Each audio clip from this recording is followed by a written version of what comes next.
Amigos, meninos, hoje nós vamos falar sobre um talento difícil de absorvermos, que é dizer não. Eu estive semana passada no Maranhão, em São Luís, para 4 palestras.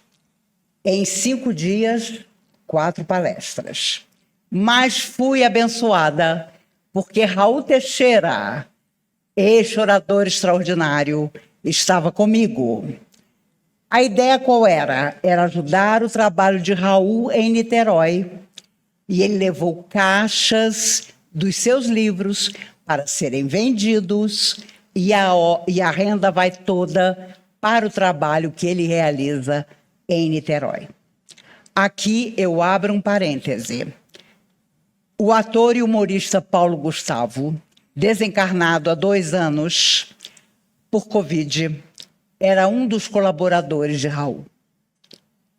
E quando ele desencarnou, Raul publicou no Jornal de Niterói um grande agradecimento dos adolescentes por toda a ajuda que ele havia dado e que ninguém sabia. Mas a verdade é que, encontrando Raul lá, ficou combinado o seguinte: há 11 anos atrás ele teve um AVC, vocês se recordam, indo de avião para Nova York, não para matar crianças, para fazer palestra. Mas às vezes o destino, um cochilo ou os espíritos fazem com que alguma coisa séria nos aconteça. E aí ele teve um AVC no voo para Nova York. Antes ele havia dito à aeromoça: eu não quero beber nem comer nada, eu vou dormir. Porque ele sabia que lá ele tinha uma tremenda de uma atividade esperando por ele. Ora, ele ficou 8 horas inconsciente, porque ele teve o AVC, mas ele estava com um cobertor sobre ele e a aeromoça não estranhou que ele não se mexesse. Quando o avião pousou, saiu todo mundo e ele continuava sem se mexer. Quando ela foi olhá-lo, ele estava já num processo de inconsciência, porque tinha tido um AVC. Conversávamos no Maranhão e ele me contando detalhes. Eu falei: Raul, o que foi que você sentiu na hora? Ele falou: Maíse, foi rápido. Eu estava ótimo, de repente eu escutei na minha cabeça: zip, zap. Era o AVC. E aí, ele não falava mais, ele não se mexia, e, obviamente, a boca veio parar aqui. Então, você imagine como ele ficou. O amigo brasileiro que o estava aguardando, nada do Raul sair do avião. Já veio uma ambulância. E, é claro, era para levar Raul a um hospital americano, onde ele não conhecia absolutamente ninguém e não podia falar. Quando ele teve o AVC, sem poder se comunicar, ele viu a mãe dele e Dr. Bezerra de Menezes. Aí você pensa, que homem feliz. A mãe dele morreu aos 44 anos de um AVC fulminante. Dr. Bezerra ali estava ao lado dela. Olha só, tua mãe morre de um AVC. Você sabe que você está tendo um AVC. Aparece Dr. Bezerra. Você pensa o quê? Claro! Eu vou ter que dizer o maior não da minha vida porque eles vieram me buscar. E é claro, Raul Teixeira perguntou: Dr. Bezerra, eu vou morrer? E Dr. Bezerra perguntou, claro, com pensamento, porque ele não conseguia falar. Eu vou morrer, Dr. Bezerra? E Dr. Bezerra, com aquela tranquilidade de cearense: ainda não. Gente, ainda não, eu já começava a suar. Aí levaram Raul para o hospital. Ele lá esperando, já todo cheio de máquina, o tal especialista que vinha vê-lo. Mas e você chegar num país onde você não conhece, né, médico nenhum com AVC? José Grosso, esse espírito que está sempre conosco aqui no sábado à noite, que grava as palestras para levar muito longe, onde as almas sofredoras não têm permissão de entrar aqui, porque são muito sofredoras. Quando eu digo sofredoras, são aquelas que, se entrarem num ambiente mais equilibrado, criarão dificuldades. Então, elas não têm permissão. Então, José Grosso grava e leva até elas a palavra. Pois José Grosso aparece para o Raul e diz assim: mas tu tá feio. Imagine você não tem um espelho para você se ver e um José Grosso diz: tu tá feio. A boca estava aqui. José Grosso pega a própria mão, aquela mão enorme que ele tem, faz assim na boca de Raul. Quando o especialista americano entrou, deu um grito, porque a boca do Raul tinha voltado para o lugar. Adivinha quem? E conversávamos, e ele vira-se para mim e diz: Maíse, é verdade, o nosso patrão não tem um tostão para nos pagar, mas nas nossas horas mais difíceis, tanto a mim como a você, como a tantos, ele está ali para recuperar a nossa vida enquanto formos úteis na Terra. Porque se fosse a hora, eu teria ido. Ano passado, você teve tantas lutas com a sua saúde. Você teria ido. Mas, por enquanto, eles estão dispensando a nossa presença, dizendo não à nossa permanência no mundo espiritual, porque, sem dúvida, nossa tarefa não está terminada.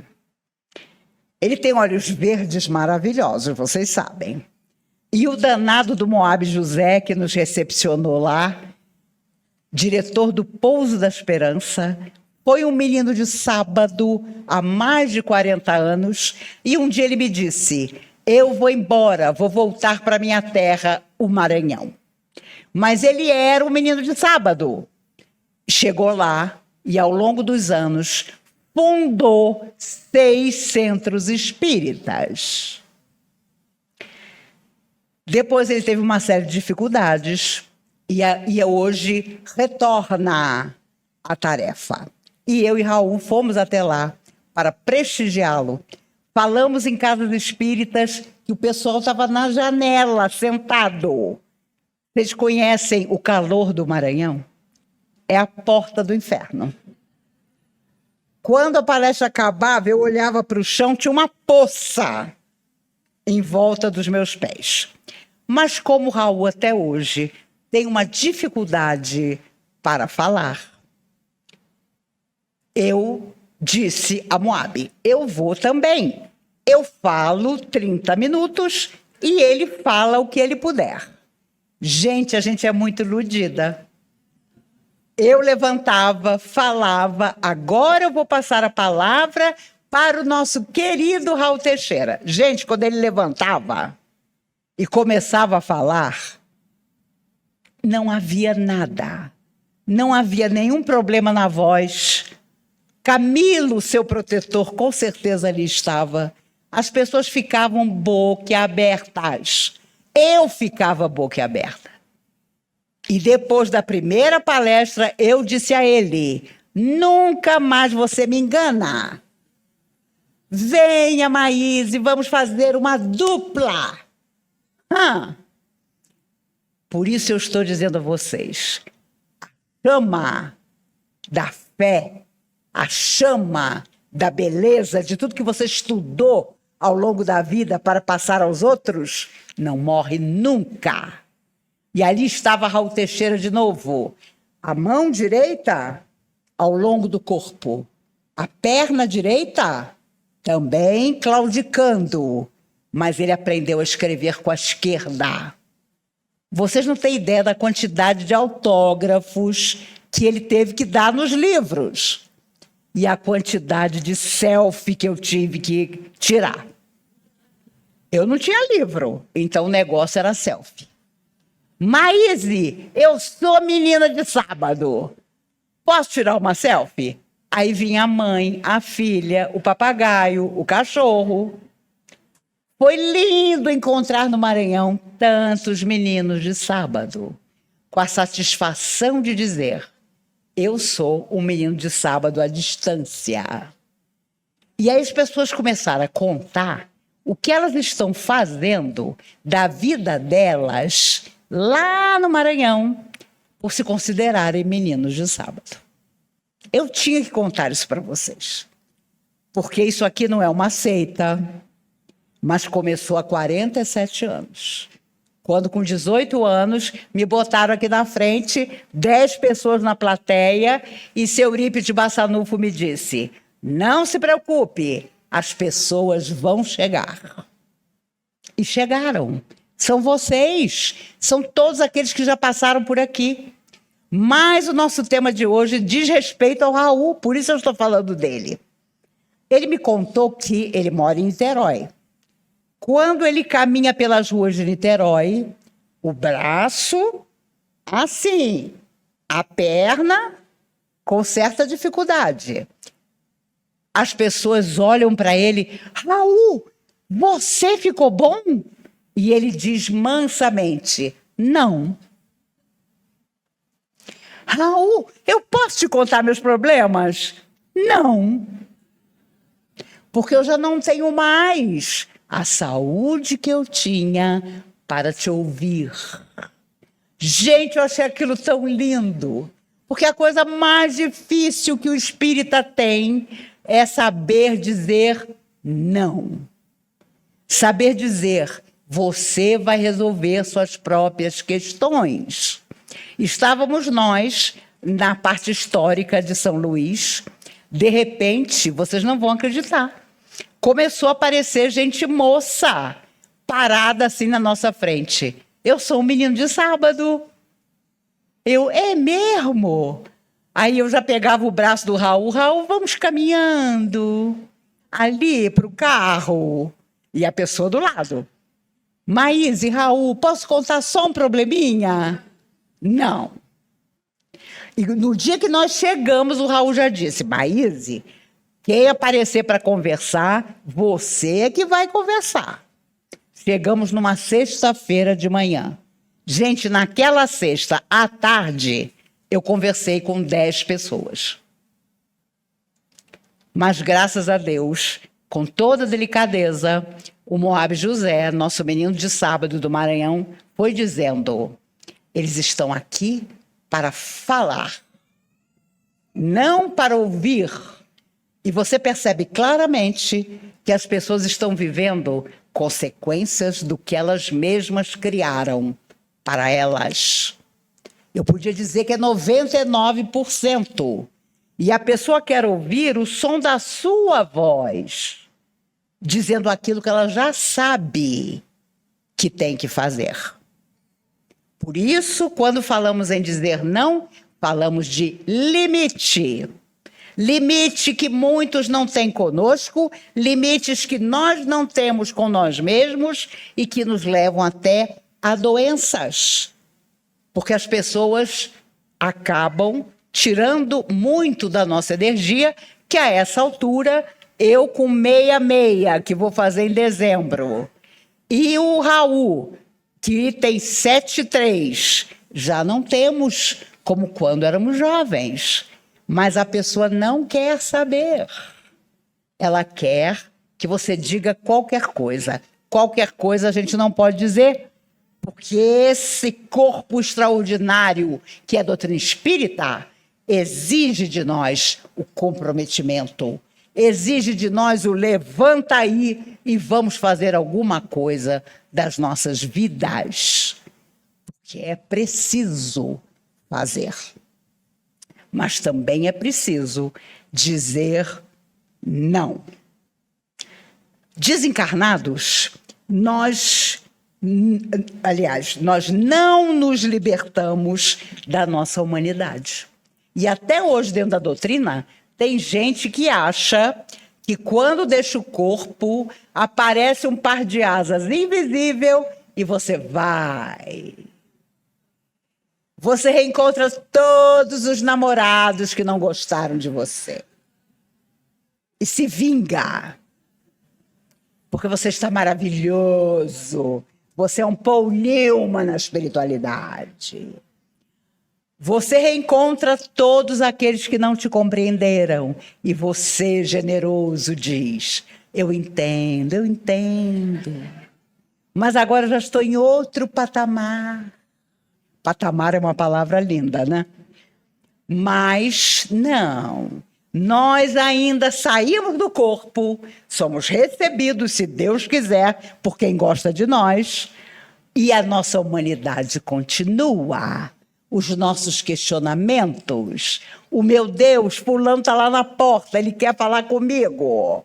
Será que eu estou em condições de reencontrar fulano? Aí, é claro, os nossos mentores saberão como devagar e sempre nos receber, nos reintroduzir a outra dimensão da vida e mais tarde, com mais tranquilidade, nós vamos rever o que foi esse estágio. Porque pode ser maravilhoso, pode ser espetacular, pode ser tudo, mas é só um estágio neste corpo e nesse planeta. Quando a morte física chega, nós vamos descobrir do outro lado o que fizemos de nós mesmos. E é claro que a Terra é um planeta fundamental para nós, porque foi aqui que nós erramos muitas vezes. E é aqui que temos que decidir as nossas coisas. Mas, ao sair do corpo, na chamada morte física, somos humanos. E vamos descansar um pouco, cada um de nós vai ficar embaixo de uma mangueira, já falei para vocês, né? E, claro, depois retornaremos. Talvez não para a Terra, para um outro planeta. Uma vez perguntaram ao Chico: Chico, se cair uma grande bomba atômica e a Terra explodir, o que nós vamos fazer?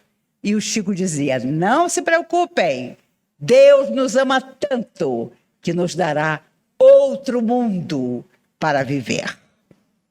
Então, quando aparecem esses dirigentes das nações dizendo: eu já tenho bomba, eu também, eu estou pensando se vou jogar, eu também. No dia que eu estou muito mal-humorada, eu já digo logo: joguem logo para acabar com tudo isso. Acaba com essa história. Mas fica todo mundo: ai, agora nós construímos tal bomba. Agora nós fizemos tal negócio horroroso. Não. A Terra permanecerá. Porque o governador da Terra é Jesus. Isso ninguém muda. E ele, claro, um dia deve ter pensado nas altas esferas. Eu acho que eu vou ter que ir lá, porque a coisa está complicada. E ele então vem. Ah, veio. E quantos de nós não estávamos lá, aqui na Terra, quando ele veio? Quanto de nós pegamos uma vassoura para jogar ele fora de alguma escada, onde ele procurava descansar ou dizer algumas palavras? Mas hoje estamos todos atrás dele, querendo segui-lo, porque sabemos que em nosso coração ele permanece. Portanto, os homens vão desaparecer da Terra, cada um no seu momento. Mas Jesus nunca dirá não às nossas pretensões evolutivas positivas. Dizendo não à maldade, ao egoísmo e ao personalismo, nós melhoramos. O personalismo é aquilo: ah, não, só eu sei. Ah, não, você está equivocado. Não, tem alguma coisa errada com o seu pensamento. Eu é que estou certo. Ouvir o outro, olhar o outro, saber do outro, abraçar o outro, entender o outro, não ter nenhuma espécie de preconceito em relação ao outro, é dizer não a todos os desequilíbrios que nós gostamos de cultivar. E é por isso que o mundo está do jeito que está. Comentávamos lá no Maranhão que os amigos espirituais têm dito que aqui, a minha teoria, só que de um jeito mais sofisticado. Porque há quanto tempo eu digo a vocês que Jesus passou a régua e veio todo mundo. Veio todo mundo para aprontar aqui. Então, pessoas que não aceitam disciplina, não aceitam ser bons, não aceitam respeitar o próximo, não aceitam as diretrizes, as leis, as regras que precisam existir em todo o planeta, então apronto à vontade. Claro que existe muita gente fazendo bem, construindo o céu na terra, mas, infelizmente, uma maioria ainda gosta de aprontar porque acha que não haverá nenhuma consequência além da vida física. Não acredita que existe vida além da morte. Então, vou aprontar, vou fazer acontecer, e no dia que desencarna, se não for muito protegido ou não tivesse melhorado, vira uma alma sofredora. E aí dá trabalho. Por isso Chico dizia, eu trabalho porque quem não trabalha dá muito trabalho. Para as almas que são boas, para os nossos mentores, para os nossos protetores espirituais, eles ficam tristonhos, para dizer o mínimo, quando nos veem fracassar, quando nos veem fazer coisas que já há muito tempo deveriam ter saído das nossas atitudes. E não duvidemos, aquilo fica em nós, para mais tarde nos dar a consequência. Dizer não é colocar limites para nós e os outros. É autoeducação, é renovação de atitudes, é disciplina de forças. Porque dizendo não ao nosso mal-querer, ao nosso egoísmo e orgulho, à nossa vaidade, só eu sou bom, só eu entendo a vida. Já pensou você passar isso para um filho, para um neto?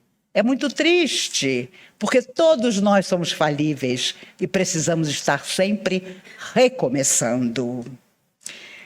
Dizendo não é importante quando nós ainda não conseguiremos cumprir aquilo que a vida nos pede, ou que o outro nos pede. Então nós vamos dizer não e vamos dizer à pessoa, quando eu estiver preparado para corresponder à sua expectativa, então, tudo bem. As propostas que nos causam perigos presentes e futuros, é preciso dizer não. Ah, eu sei que fulaninha é apaixonada por mim. Eu vou namorar ela, não estou fazendo nada. Ah, mas ali nós geramos uma expectativa de afeto. E aí um dia nós resolvemos, não quero mais estar com fulaninha. Fulaninha aparentemente diz, tudo bem, mas aquilo fica marcado. Eu falo das mulheres porque os homens têm uma rapidez impressionante de se recuperar afetivamente. As mulheres arrastam correntes. Elas acordam de madrugada. Elas abrem a janela. Elas olham para uma estrela. Será que ele está pensando em mim? O cara não sabe mais nem o seu nome. E você vai arrastar aquela ilusão, sabe-se lá por quanto tempo. O homem não, o homem já logo, meu Deus, que tempo que eu perdi. Eu espero que aqui eu esteja falando apenas para homens afetivos, para homens que quando se separam, choram. Escondido, mas choram. Porque amanhã poderão reencarnar como mulheres. Eu tenho uma sobrinha neta que não tem 3 anos ainda. No primeiro dia de aulinha no colégio, o garotinho deu um chute tão forte na perna dela que ela mancou por 2 dias. A minha mãe tem 86 anos. Quando ela viu aquilo, uma bisneta dela levando um chute, ela ficou doida. Aí, a minha irmã, a avó da garotinha, mandou pelo celular o dia seguinte. A minha sobrinha neta, de mão dada com o menino que tinha dado o chute nela. Então, eu estou doida para encontrá-la. Ô, querida, vamos conversar. A sua geração, que não tem nem 3 anos de idade, não pode repetir os erros das gerações anteriores. Ficar amiga de quem dá chute. Olha, vocês estão rindo? Que bom que vocês têm bom humor. Quantas e quantas vezes ao longo desses 51 anos que eu trabalho nessa casa, como orientadora, que hoje não trabalho mais, estou velha para isso, a pessoa chegava e dizia: Maíse, sou tão feliz. Eu falei: ué, o que você está fazendo aqui na orientação? Ah, meu marido é tudo. É o pai dos meus filhos. Mas eu não esqueço fulano. Gente, fulano, para começar, não casou com ela. Ela não vê há 50 milhões de anos. Mas ele era um bom namorado? Você não esquece ele até hoje? Não, ele era péssimo, Maíse. Mas eu não esqueço ele de jeito nenhum. Nós, mulheres, somos perigosas. Somos.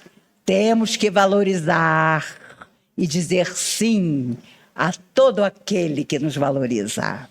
E dizer um não muito grande àquele que não soube buscar dentro de nós a pessoa maravilhosa que nós éramos.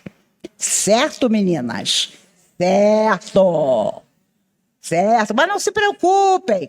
Na próxima existência, eles veem mulher. E aí eu quero ver como vai ser. Mas vocês vejam como essa geraçãozinha pequenininha está com o mesmo pensamento. O menino deu um chute que ela ficou mancando. E estava toda amiguinha do menino. Como é que pode? Que lábia é essa que esse menino tem? Gente, eles não têm 3 anos. Não é 13, não. É 3 anos. E tem gente que não acredita na alma eterna. Ah, é tão pequenininho, mas ali está a alma eterna.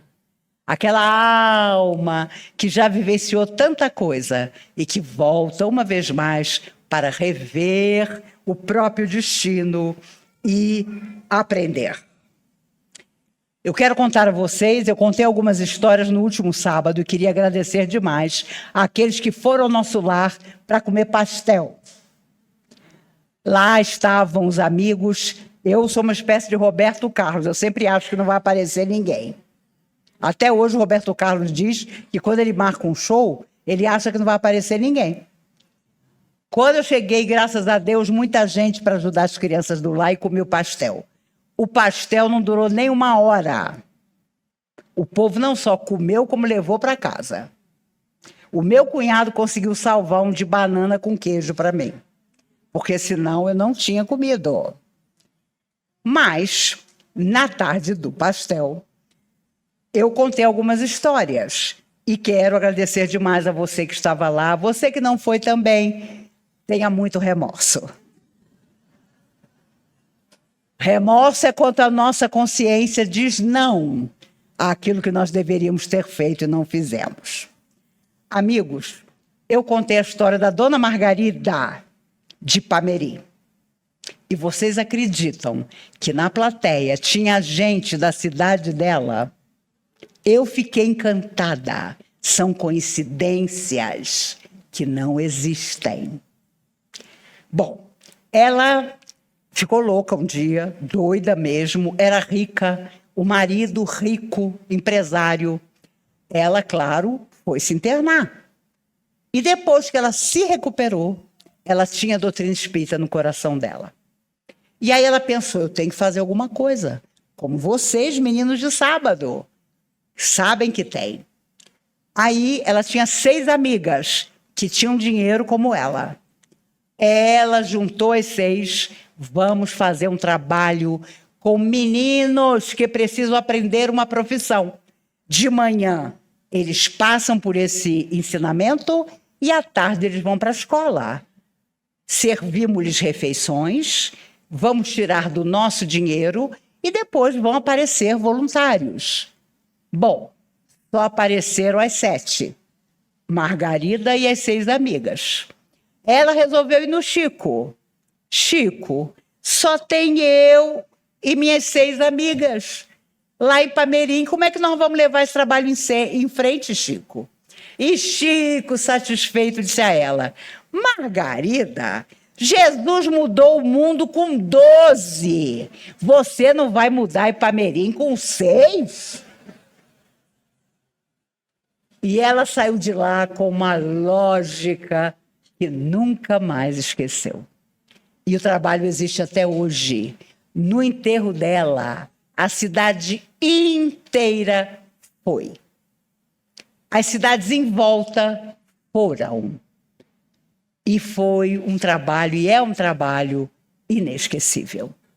Porque quando você se dispõe a dizer não a tudo que te impede a bondade, a beleza, a esperança, a fé, você constrói maravilhas. E ainda que sejamos uma minoria na Terra, logo outros virão fazer coro conosco.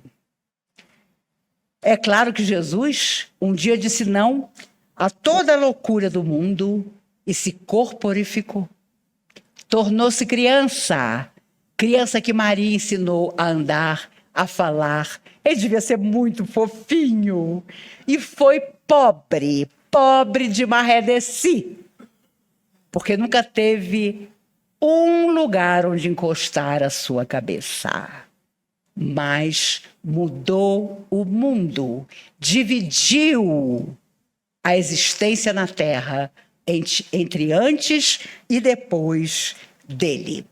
E vocês não duvidem, tenho certeza, o que não vem do que é luz acaba por si mesmo.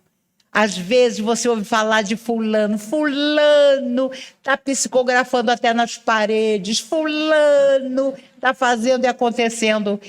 Se o trabalho de fulano for verdadeiro, o mundo espiritual estará com ele. Os anos vão se passar, fulano vai continuar e as forças do bem junto com ele. Se não for, um dia, não importa quando ou como, que de fulano? O que aconteceu com fulano? Mas fulano era tão equilibrado. Aí começam a surgir as histórias. E no espiritismo, meus amigos, quando surgem histórias que sejam verdadeiras, é que nem pata de cavalo. Quando quebra, não tem mais jeito. Ainda que você não pague na terra, você pagará quando você tiver que encarar os seus mentores espirituais e contar por que a sua tarefa fracassou. Então, dizer não ao que é desequilíbrio é manter uma vida equilibrada, positiva e feliz. Às vezes não pessoalmente feliz, mas feliz na direção do nosso semelhante.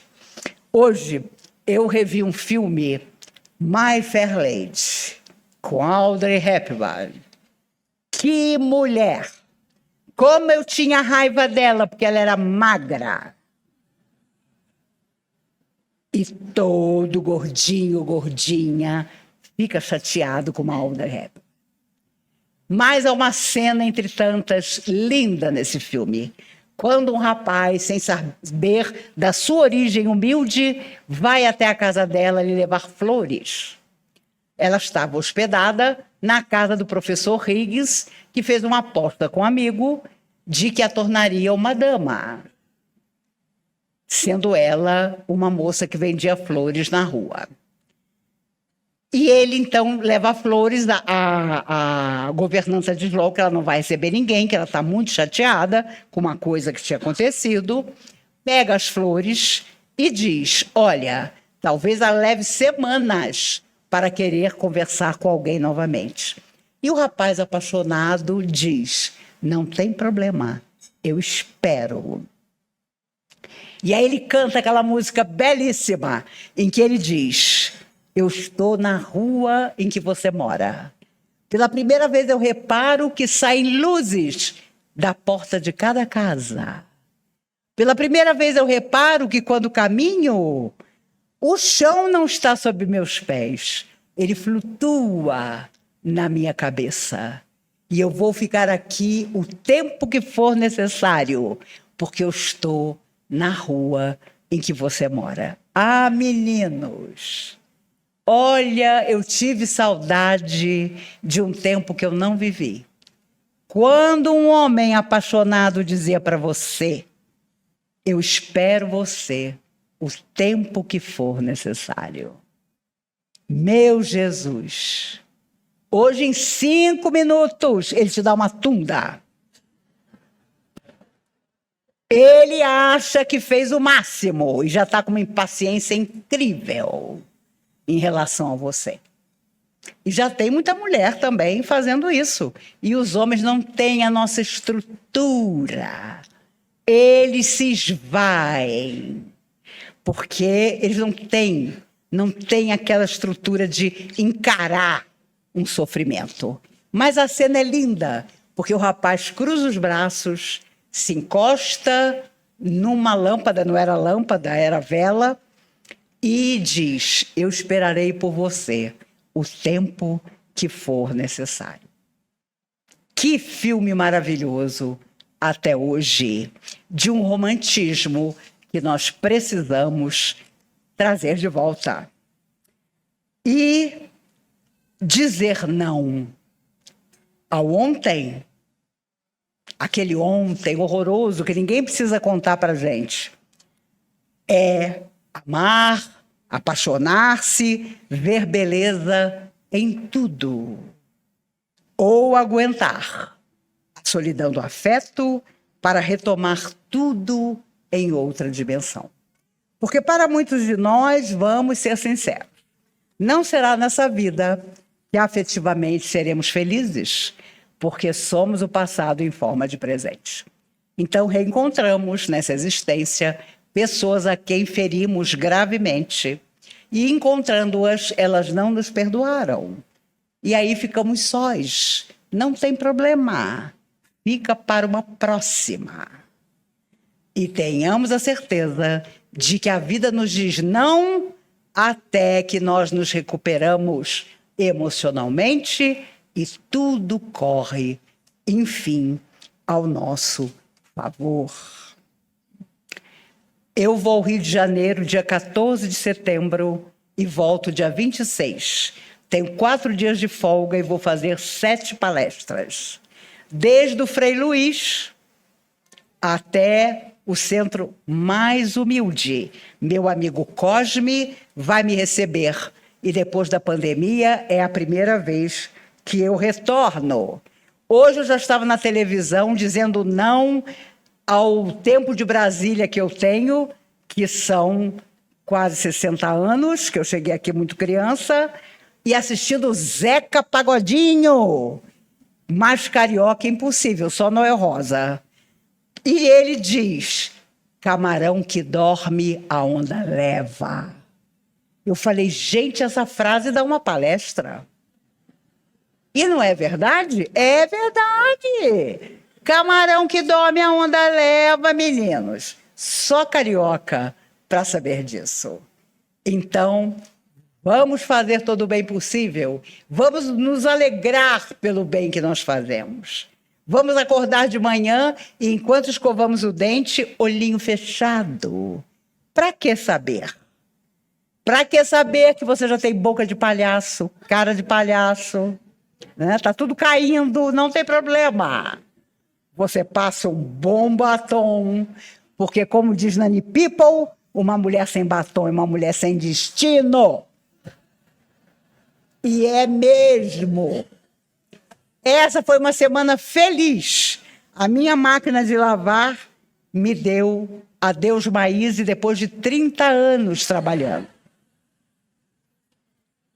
O meu chuveiro, a resistência dele disse, adeus Maíse, chama um técnico para trocar a minha resistência.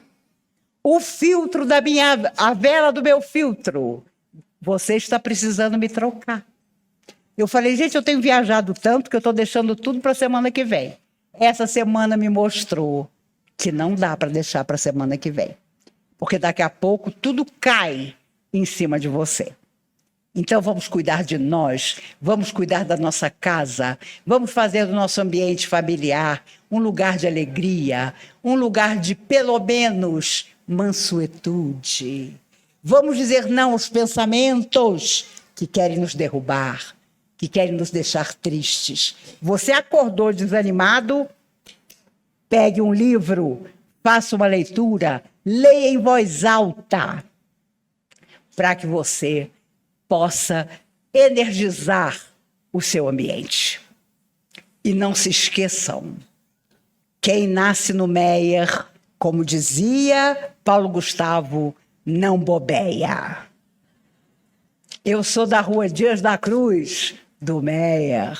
Nasci no Hospital do Exército. E tenho certeza que nesses 12 dias, no Rio de Janeiro, eu vou encontrar muitos meninos de sábado que vão dizer que, junto conosco, estão aprendendo a dizer não. Tudo que nos afasta da alma mais perfeita que já viveu na Terra, que é Jesus. Vamos a Ele, sem decepcioná-lo mais uma vez, prometendo que onde quer que estivermos, com quem quer que estivermos, da maneira em que estivermos, estaremos simplesmente satisfeitos por estar ainda no corpo de carne, atravessando o estágio, se Deus quiser, feliz, que ainda temos na Terra.